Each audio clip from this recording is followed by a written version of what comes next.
தவமணியை பெருவித்து யாதொரு குறைபாடும் இல்லாமல் வாழ்ந்துள்ளேன்.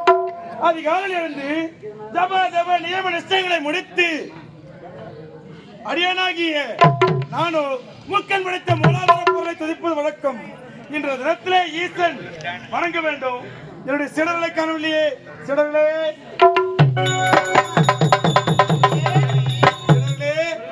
வாழ்க வாழ்க வாழ்க வாழ்க.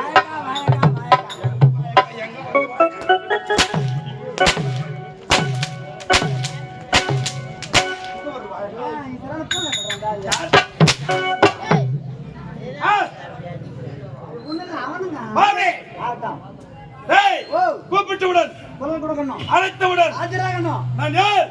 தவத்திலே சிறந்தவன். ஆமா, தகத்திலே சிறந்தவன். என்ன தகத்தகன்றா? வரல வைக்காத. எங்க வைக்கிறீங்க? இங்க வந்து போறா. இங்க சாமி. பக்கத்துல கம்ப்ளீட் எடா கட்டண்டா. யாப்பாரி கட்டறாங்க. ஏய், வா இப்படி. ஆட்டுகே. சாமி, அவன் கணக்கற விடுங்க. அவன் ஒண்ணே தெரியாது. அவன் முட்டாப்பே. ஆமா. அவன் ஒண்ணுமே தெரியாது மண்டவே. உண்மைதான். உன்னை மதிக்க தெரியாத பையவே. ஆமா. உன்னை மதிக்க வேண்டும். நீ கோவிந்தே சந்தவரே. அகாபுலவரே.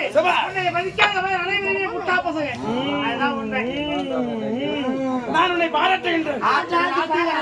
என்னத்தா? நல்லா புத்தி நாயிப்புல குளிங்க. ஏய், அட ஓத்தால சாரப்பாம்பு வெளுக்கேண்டா. எங்க ஆத்தால தாரப்பாம்பு வெளுக்கன்னா ஏய். எங்க அப்பா ராவணனை வெளுத்துனு.